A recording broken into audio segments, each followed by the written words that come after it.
Hi, everyone, and welcome. I'm Jessi Brandt, Director of Programs and Operations for the Global Wellness Summit and Institute. We're so excited to have you here for today's webinar, Bringing Healthcare into the Kitchen, Harnessing the Power of Food as Medicine. Before we dive in, please take a moment to introduce yourself in the chat. Let us know your name and where you're joining us from around the world. Quick logistics, you can toggle between speaker view or gallery view at the top of your Zoom window. Please keep yourself muted when you're not speaking, and I will be muting everyone now. Speakers, just a reminder, when you start speaking to unmute yourself, please. If possible, turn your camera on. We love to see your faces and build connections. This session is being recorded, and we will be sharing the replay along with the chat transcript, any important links, and a slide deck in a follow-up email to everyone who registered. Feel free to post your questions in the chat throughout the webinar. We'll do our best to get to as many as possible, but please know we may not be able to answer them all. Alo? Ne haber? Sorry, let's see. Mute. I thought everyone was muted. Here we go. Sorry for that. Little bit about the Global Wellness Institute. We have several pillars. The initiatives are one of the pillars. Important, our mission is to empower wellness worldwide by facilitating collaboration, providing global research and insight, triggering innovation, and advocating for growth and sustainability. You can find more on our website. Heidi, maybe you can share a link to that. It would be fantastic. And now it is my pleasure to introduce Randi Gold, co-chair of the Lifestyle Medicine Initiative. She'll be guiding our discussion today and introducing our incredible panel of speakers. Randi, good morning. Over to you. And you are unmuted.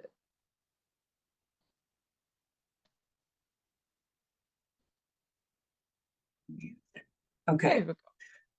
Okay.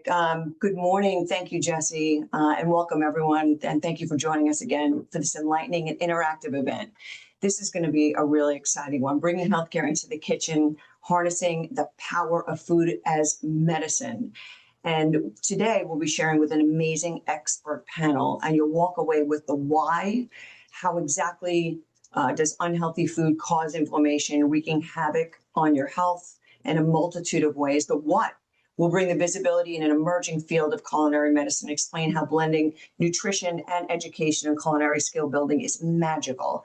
So it's not just doable in life, it sets the foundation for meaningful, lasting change. And of course, the how, right? The insights from behavior change science, equipping our audience to translate the new knowledge into their personal and professional lives and reclaim their own health through the power of food as medicine. Advance the slide. Okay, great. And here's our expert panel that, again, that you're going to hear today from. So we've got Dr. Melissa Sunderman, Dr. Debora Duro, and Dr. Leanne Mauriello. And so first up, I will tell you in advance, our chair, Dr. Melissa Sunderman, is traveling, but she did not want to miss this opportunity to participate today. So we're going to introduce her in a second. You can advance the next slide, but a little bit about Dr. Sunderman. She is really a true force in lifestyle and longevity medicine. She's affectionately known as the Doctor of Outdoors. Jessi, you can advance the slide. Great, there she is. And Dr. Sunderman's a double board certified in internal medicine, lifestyle medicine, with an additional expertise in integrative and mind-body medicine. For over 2 decades, she's combined clinical expertise with her passion for healing the power of nature. She's the founding chair of Nature as Medicine Subcommittee at the American College of Lifestyle Medicine, and she is my co-chair of the Global Wellness Institute's Lifestyle Medicine Initiative. We're shaping the global conversation on how daily habits in our environment can transform health. She champions the several pillars of health that she'll talk about today. She's an accomplished athlete. She's done 11 marathons, 3 Ironmans, and an ultra marathon. So she really lives the lifestyle. And her motto is "Age is just not a number." She inspires patients and audiences alike to embrace lifestyle medicine and thrive at any age. So without further ado, let's hear from our clinician, our athlete, and our star leader, Melissa Sunderman. Thank you so much for that kind introduction, Randi, and welcome everyone. Welcome to the Lifestyle Medicine Initiative, where we'll be talking about food as medicine. Like Randi said, I am Dr. Melissa Sunderman. I am the chair of the Lifestyle Medicine Initiative. Many of you may have heard of lifestyle medicine, and if you haven't heard of it, you're going to be learning about it a lot today. So I want to share what lifestyle medicine is, what the definition is. And this is from the American College of Lifestyle Medicine, and I am board certified through the American College of Lifestyle Medicine. Lifestyle medicine is the use of a whole food, plant predominant dietary lifestyle, regular physical activity, restorative sleep, stress management, avoidance of risky substances, and positive social connection as a primary therapeutic modality for the treatment and, yes, possible reversal of chronic diseases. Yes, chronic diseases such as type 2 diabetes, high blood pressure, high cholesterol. These are actually reversible. Next slide, please. So the American College of Lifestyle Medicine, we have 6 official pillars of lifestyle medicine. I'm going to go through those quickly, and then we'll be honing in on one today. So starting off in no particular order, I like to think of these pillars as being spokes on a wheel, all equally important. So we have nutrition, food as medicine. That's what we'll be focusing on today. And we do advocate for a plant-forward, plant-strong dietary pattern. We like to say, eat the rainbow. The next pillar is sleep. Sleep is truly our superpower, and really advocating and empowering our patients to get at least 7 hours of restorative sleep every night. The next is exercise, or as I like to reframe, movement, moving our bodies every day. Next is avoidance of risky substances and risky behaviors that do not serve us. Next is stress management and making sure that we have lots of stress management tools in our tool bag. And the final and official pillar is the role of connectedness. So connecting with others, connecting with ourselves, connecting to the environment. I'm also known as Dr. Outdoors, so connecting to nature.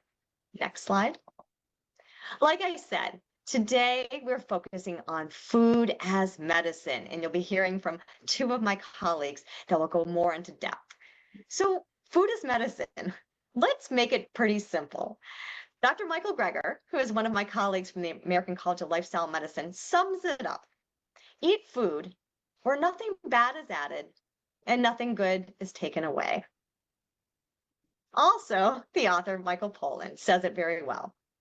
Eat food, not too much, mostly plants.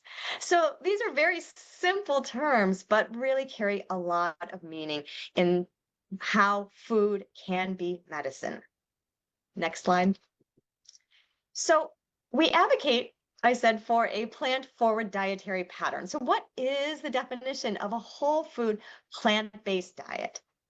Well, this is a dietary pattern centered on minimally processed vegetables, fruits, whole grains, and legumes with nuts and seeds in moderation.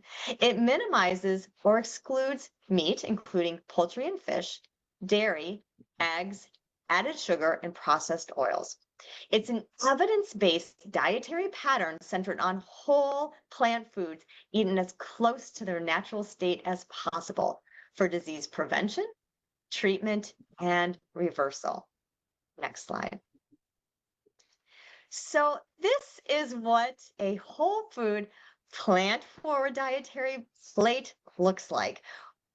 Eating the rainbow, you can see that half the plate is fruits and vegetables, all of those colorful phytonutrients. And then about a quarter of the plate are whole grains. So we see quinoa there, we see rice there. And then a quarter of the plate are protein. Protein is essential for us. And yes, we can get plenty of protein through plants, beans and legumes, nuts and seeds, tofu, tempeh. So this is what we advocate our patients, our community, to be flourishing and nourishing themselves. Next slide. So what are some of the health benefits of a plant-forward, plant-strong dietary pattern? Well, we tend to see lower body mass indexes and body fat, lower overall mortality, lower mortality from ischemic heart disease, reduced medication requirements. In my field, we talk about de-prescribing, trying to get people on lower doses of medications or maybe even coming off of medications. It advocates for a sustainable weight management.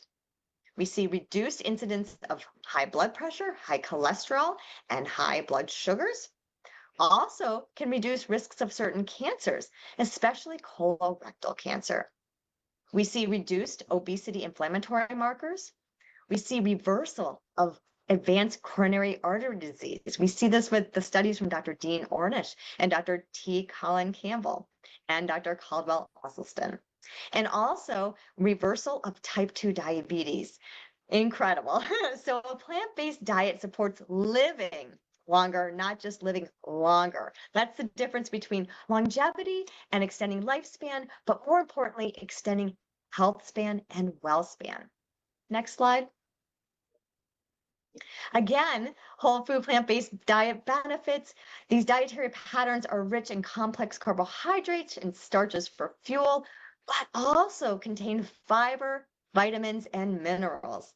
And plants are high in fiber. Remember, animal foods contain no fiber, and fiber is so important for the health of our gut microbiome. Fiber is actually the prebiotics to nurture all 38 trillion organisms in our gut microbiome. Whole food plant-based foods are naturally lower in fat, but also contain healthy fats such as mono and polyunsaturated omega-3s and omega-6s. Also, whole food plants minimize and eliminates trans fats, saturated fats, and cholesterol. And plants contain ideal levels and type of protein. Plants are also micronutrient rich in vitamins and minerals and contain lots of antioxidants and phytonutrients, plant nutrients, lots of nutrients in our plants. And plants tend to have lower caloric density while having very high nutrient density. So this is just a brief brushstroke and an overview of what we'll be talking today about food as medicine. And so I'm going to turn it over to my other colleagues, and thank you so much for being here today. Thank you so much.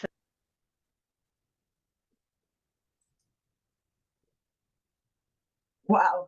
I mean, that was incredible. What a great start to our session from our chairperson. Her passion and energy, I think you could feel it across the screen about lifestyle medicine.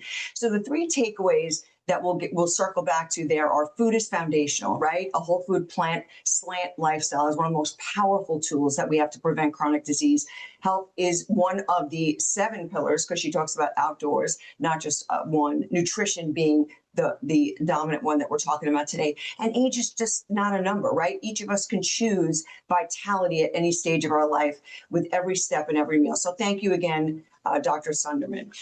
So now it's my honor and pleasure. I just love Dr. Debora Duro.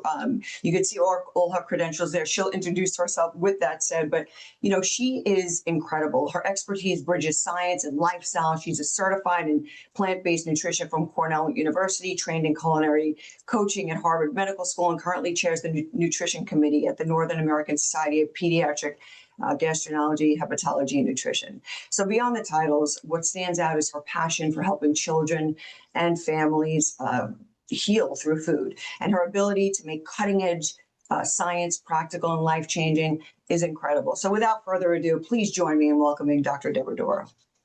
Thank you, Randy, for your kind words and the Global Wellness Institute for the invitation to participate in this very exciting webinar. Dr. Sunderman already made the stage for us to go now in deep and talk more about the benefits of what focus here is food as medicine and a plant-forward diet. So let's start by discussing some of the key points in this presentation. The concept of food as medicine. This is a provision of a healthy food to prevent, manage, and treat diseases.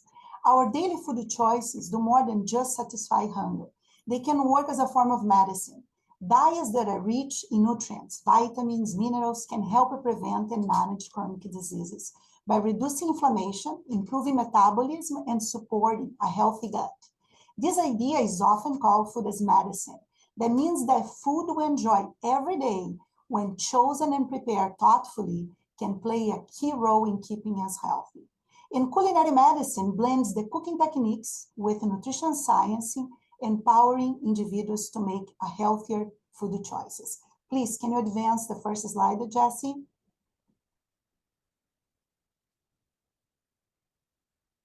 I just discussed that with you.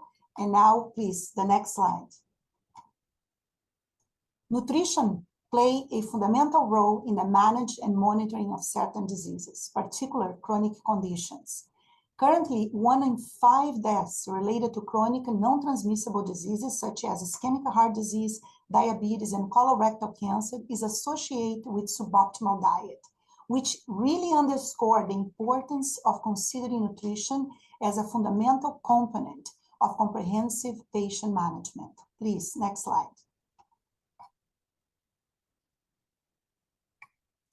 One of the biggest root causes of increased burden of chronic disease is our food environment and our standard American diet, which is low in fiber, vegetables, nuts, seeds, high in sodium, simple sugars, and processed meats and trans fat.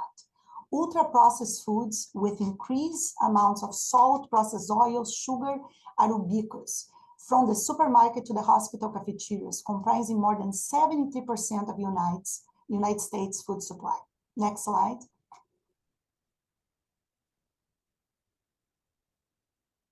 As you can see, our standard American diet is in crisis. When 3 out of 4 don't eat fruit, 9 out of 10 don't meet minimum veg intake, when we have an imbalance of fats in the diet with more unhealthy fats and increased omega-6, which is pro-inflammatory, is low in fiber intake and excess in calories. Next slide. This slide shows that less than 10% of Americans are actually getting their daily dietary recommended intake of nutrients, vitamins, minerals. And guess what? This is setting up a stage for a very weak immune system. Next slide.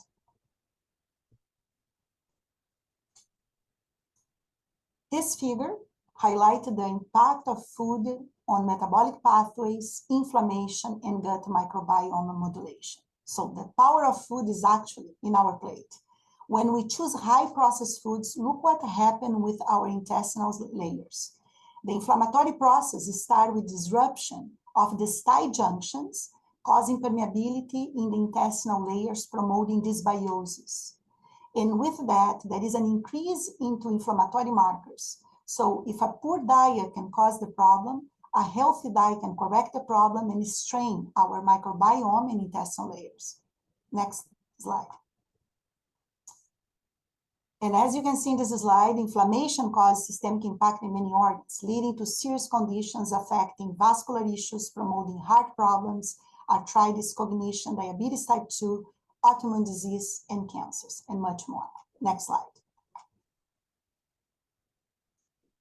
In this next table, you can appreciate the comparison of our SAD diet, so SAD, the American Standard Diet called SAD, the acronym, with our anti-inflammatory diet all the way to the right in my front. So the anti-inflammatory diet is rich in vegetables, including a variety of colors, increasing daily intake of consumption of those phytonutrients and antioxidants.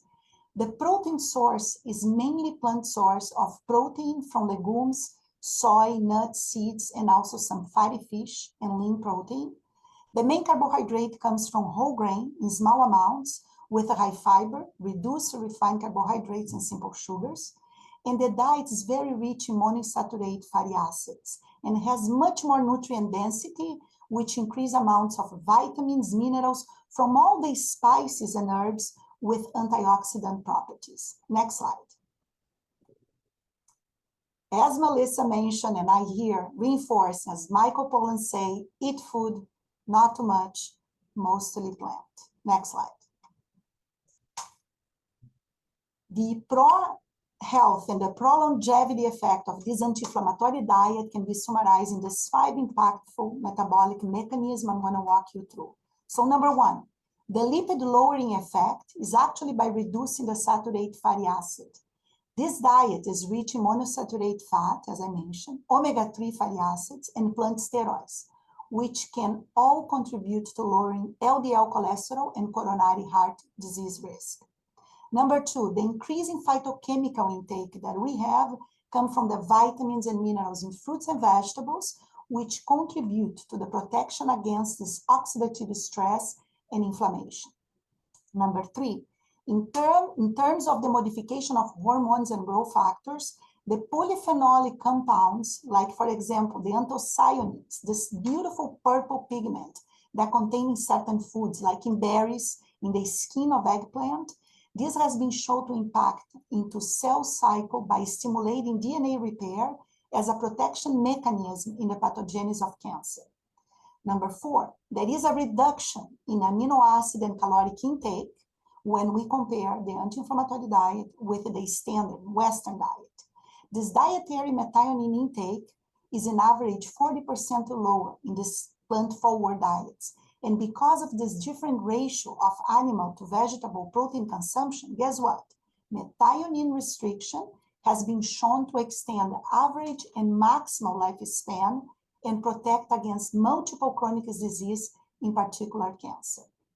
Number 5, when you see this beautiful rainbow of colors of fruits and vegetables, this is the hallmark of the anti-inflammatory diet, which is the high content of fiber, which affect the gut microbiome by increasing the diversity and richness of certain healthy bacteria, which produces high levels of short-chain fatty acids, protecting against inflammation, allergic diseases, and other conditions. Next slide.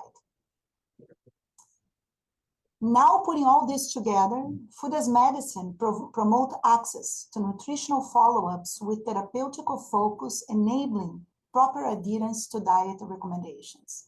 Some interventions provide the appropriate portion sizes and the correct select of ingredients tailored to each patient condition.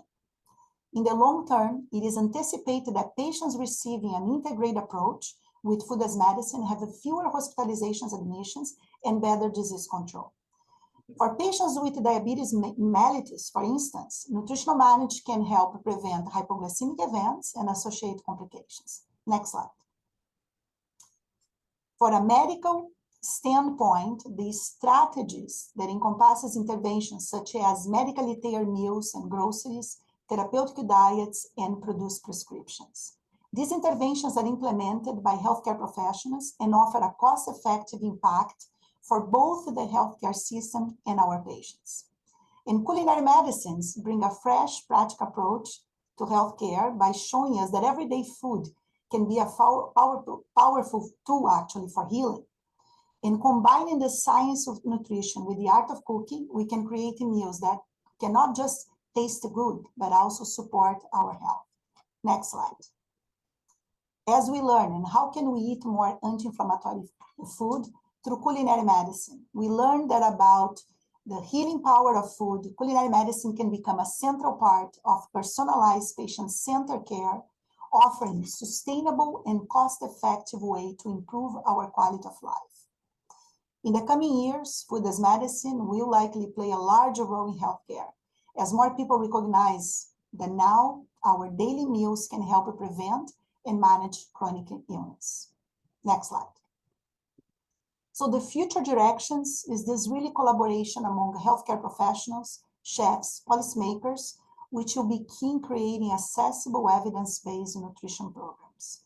By continuing to investigate these areas through well-designed studies, this approach can help us to develop better guidelines that fully tap into the healing potential of food.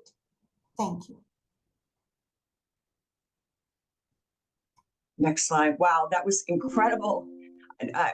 Absolutely incredible, Dr. Duro. I mean, it's all started to come together, right? Bringing healthcare into the kitchen, how much power is literally sitting right in our plates at home. So thank you for that.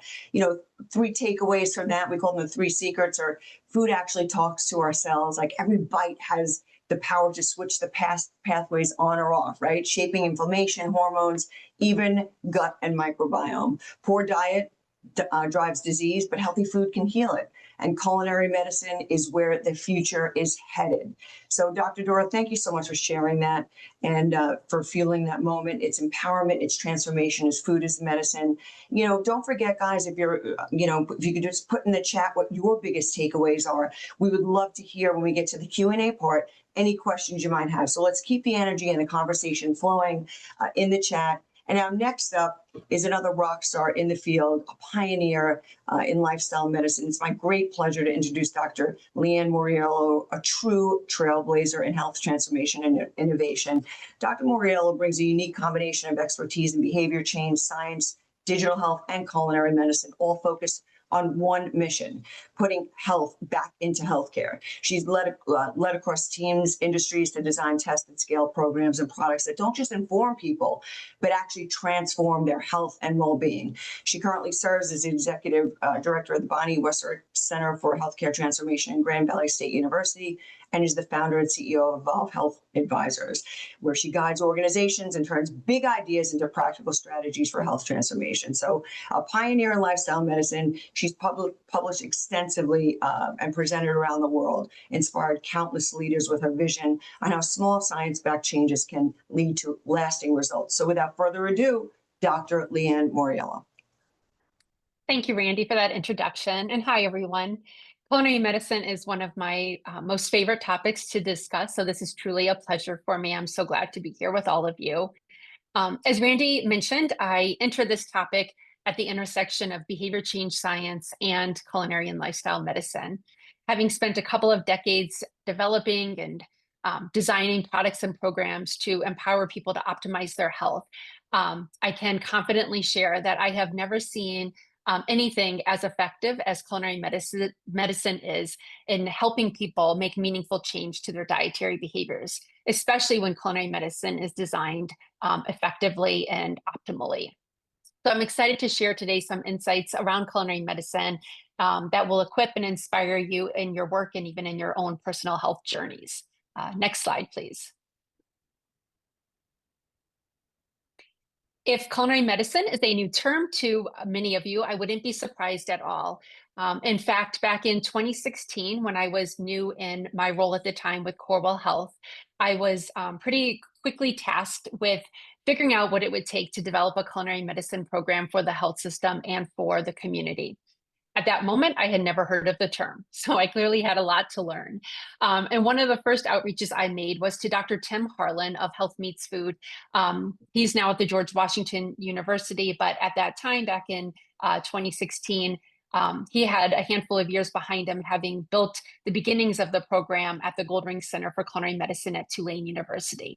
And within several weeks, he was here in Grand Rapids, alongside myself, community partners and physicians, and the program director of the local but world-renowned culinary school here at Grand Rapids Community College. And at that time, many chefs and registered dietitians and healthcare providers had never heard of the term culinary medicine. So we had a lot of education to do. And then we advanced to 2023, and culinary medicine was on the cover of Today's Dietitian. So it's certainly gaining visibility, but still has a long way to go to become part of kind of our popular culture, if you will. Next slide, please. So Dr. Duro previewed wonderfully what culinary medicine is, and I'm going to go just a little bit deeper there. As she mentioned, it is truly the intersection of the art of cooking with the science of medicine. So it's truly combining nutrition education, that powerful like why and how food can heal our bodies and help us to prevent or mitigate disease, along with that culinary skill building. What's really important for you to take away is culinary medicine is not about gourmet cooking. This isn't about producing fancy meals that will, win awards. This is really about breaking culinary medicine, is about breaking it down to really approachable, easy, cost-effective, and most importantly, delicious meals that you can cook at home. So it is about equipping people to have the skills to have them feel empowered to really quickly be able to throw a meal together that not only will be delicious, but also will help heal them and help optimize their health. Next slide, please. So culinary medicine can happen in many settings. The most ideal and perhaps the most fun setting is a teaching kitchen. And pictured here is the headquarters of the Lifestyle Medicine and Culinary Medicine program at Corewell Health, where not only I was lucky enough to help build and design their initial culinary medicine program, where we rented this space to hold culinary medicine classes. In time, with greater support from the health system, we were able to lease this space so that it became medical group space, and it is now the headquarters to their lifestyle medicine specialty practice as well. So lots of magic happens in a teaching kitchen. However, and actually one other thing I want to say is that what's really cool to see when you see culinary medicine in action and alive is that that magic happens regardless of the audience, whether it is medical students and residents that are in there learning themselves about nutrition education and culinary skill building for their own personal health and for their future practice of healthcare. That same magic happens if it is patients in the teaching kitchen that are trying to manage heart failure or prevent diabetes. And the same thing goes for community members that might be in the kitchen learning how to make plant-based meals more quickly to optimize their health, or perhaps it's community members that are struggling with food insecurity and childhood obesity in their household.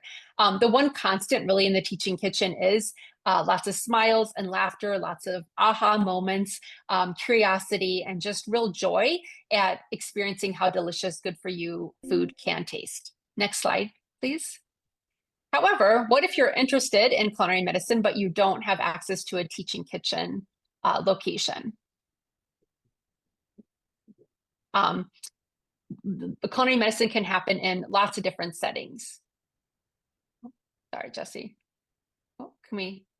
Sorry, do you want me to go back? Yes, please. Sorry about this, everyone.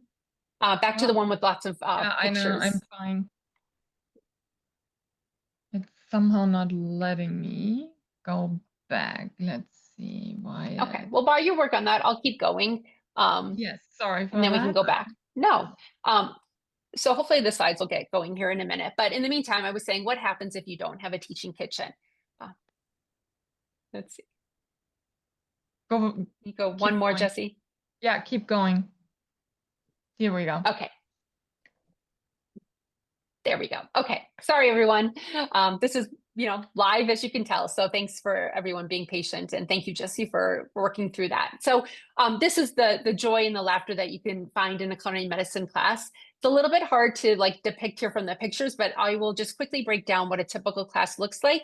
It is certainly different depending on the topic, the organization, or the population being served, but it typically begins with some kind of brief but compelling education by either a physician or a registered dietitian that addresses the topic at hand for that day, really making that link of how food can help heal your body, whether the topic is weight management, like I said, diabetes prevention, or cancer survivorship. So after some brief education within the teaching kitchen, usually the class moves over to the kitchen and learns from a chef some specific culinary skills or specific instructions about key ingredient for that night. And then everyone breaks out into groups. They are paired up in teams of maybe 3 or 4 and assigned a handful of recipes or 2 to 3 recipes to make. And while they're making those recipes, there's lots of impromptu instruction and guidance from the staff. And one of the best parts is at the end, everyone is able to try all of the recipes that were made throughout the teaching kitchen that night. And as they have a shared meal, that really robust education and open dialogue happens again with whether it's a physician, registered dietitian, and or chef. So lots of, like I said, lots of great education, but also joy and fun. It's a great team bonding event as well. Next slide, please. So what I think began to say a couple of times is that what happens if you don't have access to a teaching kitchen? One thing that I love about culinary medicine is that it can happen in many different settings, even virtually. I don't know, Jessi, if you can go to that slide about virtual, and if not, that's okay. But culinary medicine can happen where the participants are in their home kitchen and are actually joining the class virtually and able to make recipes in their home kitchen, which certainly has its advantages. And then culinary medicine also can happen in more of like a demo style where there's a chef, a physician, or a dietitian at a demonstration setting, providing education where people are watching. And that is flexible to be within a workplace, a community setting, etc. And finally, at times, community spaces can be kind of impromptu turned into temporary teaching kitchens with mobile food carts that can be leveraged to create a teaching kitchen environment. So Jessi, there was a slide on virtual culinary medicine. But if we can't go there, we can go to whatever slide. No, I don't think that. No, they're going the wrong other direction, Yeah, but please. this was the next one. Okay, we're missing a few slides, but we can just hold here and I will. Think that's missing because, okay, you tell me. Should I go further? Nope, we can stay here. Sorry about this, everyone. What I was going to say is I love helping organizations leverage the creativity that can be applied to design and create evidence-based culinary medicine programs that fit any organization, setting, population, topic, and budget. So how does culinary medicine fuel meaningful change to dietary patterns? The magic is really that the foundation of culinary medicine is grounded in principles of behavior change science. I learned in graduate school that education is necessary but not sufficient for behavior change. We must have that skill building. So really combining that education with the skill building is really powerful and really helps to create behavior change. We also know that a key strategy for making behavior change is having support. So a teaching kitchen class provides a community setting. It provides a group of people who are embarking on a similar change. And so it really fosters that concept of changing in community that can be very powerful. Even better is when culinary medicine can also be paired with access to a health coach or counseling with a registered dietitian that can then work with participants a bit in a one-on-one or group setting to be able to set goals, work on implementing change skills. That is when we can see even greater health outcomes. And embedded all of this often is inspiration. When folks are in a culinary medicine setting, and inevitably they learn about success stories, people like them that started off where they are and then make a meaningful change to their health and transform their health. And participants then really embody that as a concept that they want for themselves in the future. So that inspiration is key as well. We can move on to the next slide. So I'll provide just really quickly a few kind of preview of the kinds of outcomes that are seen when culinary medicine is implemented in this more ideal way. And here you can see why I chose kind of an early pilot program we developed at Corewell Health is because then it really set the foundation for programs that we developed moving forward. And this was a program specifically for patients with heart failure, where across 6 months, they came into the teaching kitchen to have a group medical visit that was in the teaching kitchen. So a group of patients, all with heart failure, interacted with physician and chef, again, combining that, not only that education and culinary skill building, but also covering their heart failure diagnosis and what they were experiencing and various strategies to manage it. And then they rolled up their sleeves and they learned how what they do in their home kitchen can help them manage their heart failure. From there, they also met in a group with a registered dietitian for group medical nutrition therapy. Again, then, really combining that behavior change and health coaching with that. And we can see that that type of arrangement and setup of a program propels these kinds of meaningful outcomes to BMI, A1C, and cholesterol. Next slide, please. And I know that with the slide hiccups, Randi, that we're a little over on time probably, so I'll wrap up. Okay. Randi, if you can just give me a signal if at some point I should skip some slides, I can do that. Thank you. Good. Okay.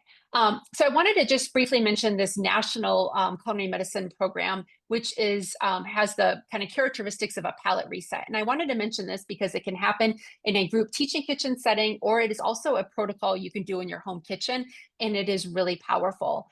For 10 to 15 days, it's not that you fast, but you eliminate certain foods from your diet that will allow literally your taste buds to reset. So you eliminate sugar and salt and processed foods, and you really lean into those foods that Dr. Duro and Dr. Melissa Sunderman had highlighted earlier. And in addition to turning over your taste buds, which allows you to really appreciate the deliciousness of whole foods. It also interrupts our typical behavioral patterns around diet. So whether that's a morning flavored latte, your trip to the vending machine in the afternoon, or that sweet treat in the evening, we also interrupt those behavioral patterns that, just we tend to repeat just because it's what we do. And this type of program gives success stories that literally leave goosebumps. And this is really within, 15 days. It is not uncommon for patients to either decrease or go off medication. So wanted to share that because it's something you can experiment with on your own in your own home kitchen. We go to the next slide. So as we wrap up, I will share just a few kind of, insights from the behavioral science space that are particularly compelling for dietary change. We know that most often when change efforts fail, it is not because of a lack of motivation. It is because perhaps people tried to change too quickly, kind of that cold turkey method. Perhaps they tried to take on too big of a change at once, or tried to overhaul many behaviors at once. So there's these common pitfalls that I'm often asked to speak to. And this is very relatable for diet, because within our diet quality or our diet behaviors are many micro behaviors. Again, whether it's what we drink, what we're snacking on, what we're eating as far as like fast food, what we're making in our kitchen, right? So trying to reduce processed foods, trying to bring in more whole foods. There's so many micro behaviors, and we're tempted to just overhaul our behavior. Our diet all at once. Next slide, please. But we know that kind of like overhaul effect doesn't usually work. And what happens is that when we jump to too big of a change or trying to do too much change at once, usually those change efforts fall flat. So we really need to appreciate that change is a journey. We're all at different places in that journey, and that it's really important, even if we feel ready, set, like we're ready to go, it's important to build a foundation of early change, of cognitive and emotional strategies, things that health coaches and registered dietitians and physicians can help you with, to really make sure you have that foundation so that the change can be meaningful and lasting. And this is why, it's so important that these types of insights are built into culinary medicine programs. Next slide, please. So I will wrap up today with just some kind of high-level principles of behavior change to keep in mind. Try to remember that change is a process. It requires patience. It doesn't happen overnight. That it requires us really being intentional and starting small to get to big results. Next slide, please. So the last thought that I will share with all of you is truly those small steps do make a big difference. When we make a small change to even one aspect of our diet, it builds our confidence. We kind of flex our change skills. It gets us ready to be more successful with the next step, whether that's leaning more into that change more deeply or adjusting other aspects of our diet. So thank you so much. Wow. Thank you. I'll pass it back to you. Thank you so much. I mean, that was powerful and so real. And you reminded us that lasting change isn't about willpower or perfection.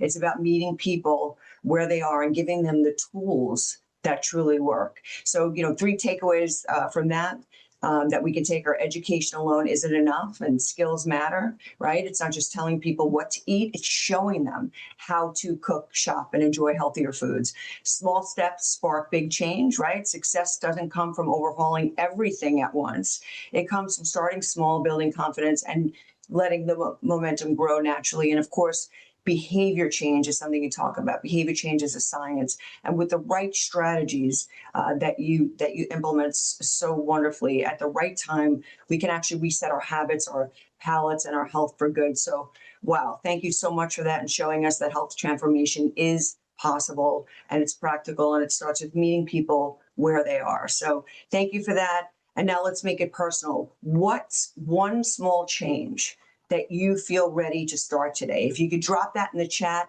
inspire each other, that would be great. We're ready to take your questions. That said, it's officially chat time. We want to hear from you in the global audience. So everybody turn on your chat with our expert panel. And Jessi, I'll turn it back to you so you can get some fantastic questions that I know I've been seeing drop in the chat. So wherever you are, Jessi, take it away, and the panel that's present will answer your questions. Thank you, Randi. If you want to raise your virtual hand, if you have a question, then we can just do that, you can speak up, or if you want to post it in the chat. And I'm scrolling through if there's anything.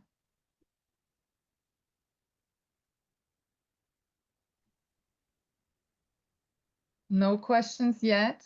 Who has a question to our panelists?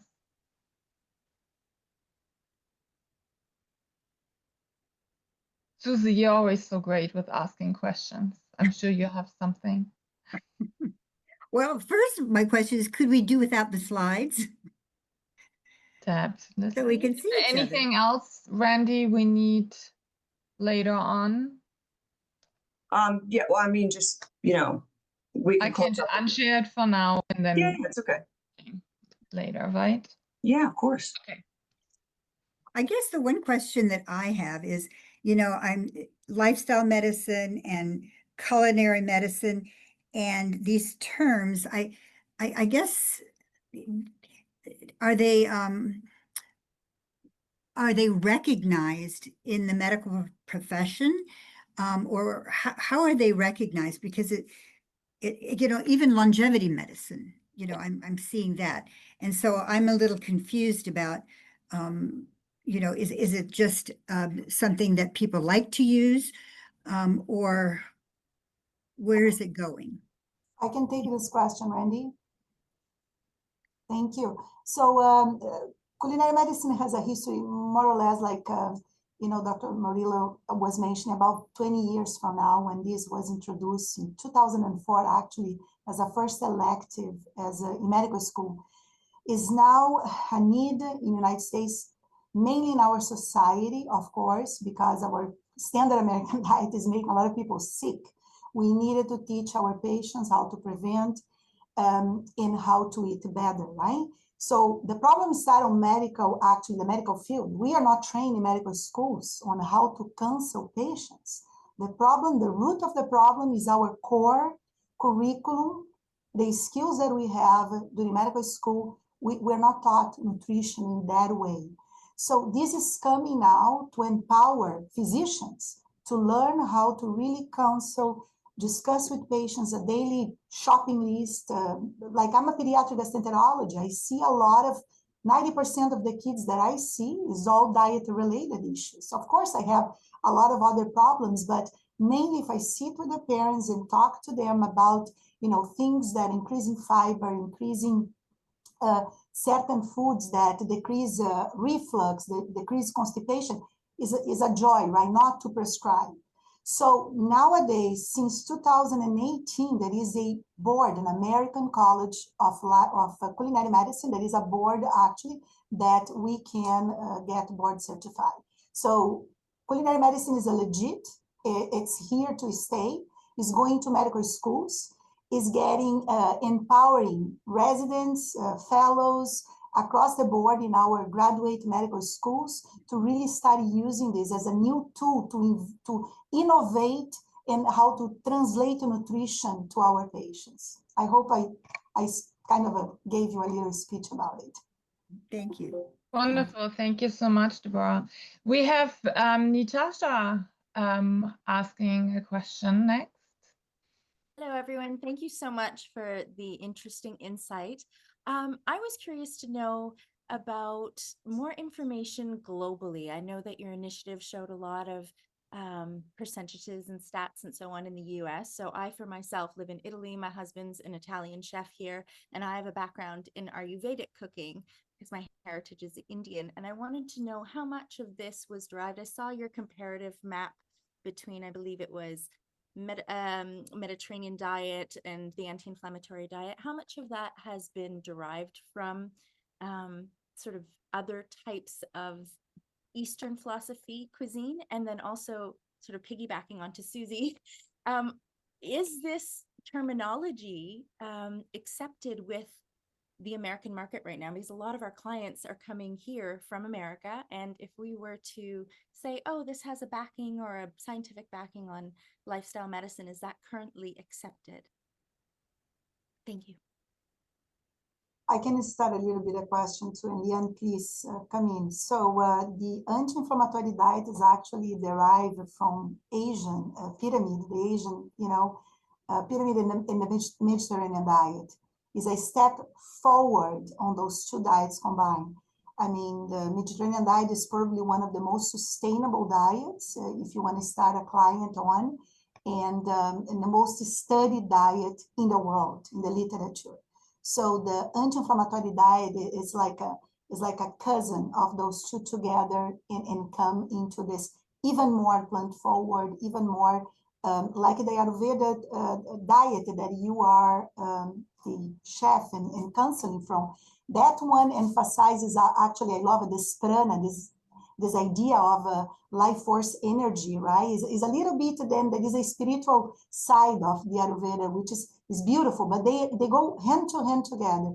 And yes, here in the United States, I think more and more us as physicians, we've been talking to our patients about anti-inflammatory foods, and giving them the tools they needed to get there, to optimize their nutritional value foods. Dr. Duro, if you want, I can take the second half of the question about is it accepted, but please chime in as well. I think like I started in the beginning saying I wouldn't be surprised if many of you hadn't heard of culinary medicine. I also wouldn't be surprised if you hadn't heard of lifestyle medicine. However, that being said, there have been like literally thousands and thousands of physicians and other clinicians around the globe that have been board certified in lifestyle medicine. I think the first year was 2017. So it is, there's hundreds of health systems that are part of the American College of Lifestyle Medicine. So it is certainly gaining more and more prevalence and visibility, but it is not something that, everyone has heard of, like, going to see a cardiologist or something like that. I did, just to kind of piggyback off of that, as well as the question I saw in the chat about the best way to find a lifestyle medicine physician. There is a directory that I believe is publicly available. I don't know it off the top of my head, but I can share it with the team to perhaps include in the follow-up email so we can get that for you. And then that would give you a sense too. You could even look by state to see how prevalent it is, how prevalent lifestyle medicine board certified physicians are in a particular region in the United States. And I can't speak to the directory outside of the United States, but that's the information that I could share. Thank you so much for that. Harvey, you have a question. Please unmute. Yes, thank you. It's great to be here. I always love to attend something and hear from the medical perspective. I'm a chef, trained for 25 years, so and I rebelled into plant-based food. So my whole idea and perception of the food is not to be just a gourmet thing. It's a fuel. It's what creates us. But the replica on Debora, you mentioned that there is a seed problem in the curriculum, right? In the education in the medicine education. Yes, I think that is the truth. But also, what do you think about the idea of eating habits being built in schools, in the elementary schools and high schools? There is no knowledge being shared there. And the food that they're eating, kids are eating, being that in US, or I'm from Croatia, I was living in Denmark for many years. I mean, the food is always this palatable, let's say, right? So mostly with cold cuts and stuff that are actually being proved to be carcinogenic. So partly, what do you think about the idea of medical media trying to channel the education to the elementary and high schools, not only to children, but to the catering services that actually need to start building eating habits from seed? No, thank you for your comment, and I think that is a very interesting point. And yes, indeed, I mean, a lot of the school systems work with a budget, unfortunately, right? And they have already those places that they had to acquire food and do stuff. But I think with the education now that we have and this responsibility, knowing culinary medicine, this beautiful field that we can give it back now to patients, some nutritional knowledge, to institutions, to hospitals, my hospital cafeteria, even here in my hospital, I'm being working side by side with my dietitians to try to deliver better food to our inpatient, okay? Which is every time I go to do rounds and I see what the patients are eating, like, I wonder why the patient has abdominal pain. I wonder why the patient is here. So it is a change in cultural and is a shift in the paradigm, the way we have to think about food. Like you said, I also believe in more than just being palatable and delicious and looking great. I believe, we are responsible for what we fuel our body, our soul, our mind, and all that as an engine will exceed the potential when we do better nutrition, right? So with you, I'm 100% that we have to start in schools. We have to start. I have, thank God, as a pediatrician, I can talk, in the beginning with families that mothers came to see me as they are pregnant or they just had the baby, so I can have this influence in their lives, discussing already, healthy foods and healthy lifestyle. So this start very early on, and we are responsible for that. Absolutely. Thank you, Debora. I also think that one point Susanna mentioned here, that portion size is also a big issue, especially in America. Growing up in Germany and coming to the US, it was for me always mind-boggling how big the portions are at restaurants or what people normally eat. So I feel that is definitely also for plant-based foods, it's the portion size is really important. And is that something that gets addressed in your teachings? Dr. Duro, do Yeah, you want me to go first? Go to. Okay. Yes, I definitely portion size is addressed, and as a quote that I also love from Michael Pollan was listed, eat plants. Now that's not coming to me. Eat plants. What is it again, Dr. Duro? That's not coming to me. Eat food, mostly plants, not too much. There we go. The not too much, the portion size, it is critical. So that is definitely an aspect of what's taught in the teaching kitchen. And, I'm not a clinician, so I don't want to speak out of line, but what I have learned from all of my clinical partners, physicians, registered dietitians, et cetera, is that with more whole food and plant-based eating, the beauty of it is that we don't have to be as conscientious as portion size and calories, because there's just such great calorie density to it. So that also kind of, equation is definitely brought into the teaching kitchen as well. And oftentimes it can be a relief for folks that have been trying to manage weight or disease by, measuring out everything they eat. You can often take away that burden and still gain really significant health improvements when you're enjoying whole foods. Dr. Duro, anything to add? No, I think you said it all. I mean, when we are having more a plant-forward diet, the society also is part of the fiber mechanism in our gut, in our stomach. I mean, we feel much more satiated with much less, right? So that is another thing. But the whole idea of the culinary medicine is really, I see as like optimizing the higher nutritional value we can get in a meal. So getting the best ingredients we can in terms of nutritional value, and doing a recipe to transform as more plant forward as we can. So to me, like, that is big principles that we have once we are catering either a diabetic, a hypertension, an obesity, a lactose intolerance, a Crohn's patient, is about teaching them to do recipes more plant forward. So portion size is important, but like Leanne said also, we get very easy early on satiated with the amount of fiber. Thank you so much. Randi, over to you. Yeah, I just thank you everybody for joining us today. Just a few things to look forward to. Thank you for our team's input. We'll be posting this information at our page of the Global Wellness Institute. It's the Lifestyle Medicine Initiative at the Global Wellness Institute. And what you can expect from us also is the next upcoming webinar in December. We will be featuring workplace wellness, which is one of our trends. And within that, we'll be talking about designing comprehensive well-being in the workplace. And we'll be featuring Dr. Sunil Kumar and Elizabeth Shai. If you scan the QR code here, you can keep up on our page and obviously the next webinar that will be upcoming. So we look forward to that. You can follow us at Lifestyle Medicine Initiative at Global Wellness Institute. Feel free to be part of the Global Wellness Institute. It is one of the best organizations that I've ever been a part of. You can be an ambassador, you can get involved. I want to thank Susie Ellis and Jessi and Heidi and Ophelia and Catherine, the research team, and everybody behind the organization. We're truly excited about the platform they give us. And to all of you out there that tuned in today, thank you so much for your questions, for our team, and just continue to live well, be well, and eat well, because food is medicine. Thank you.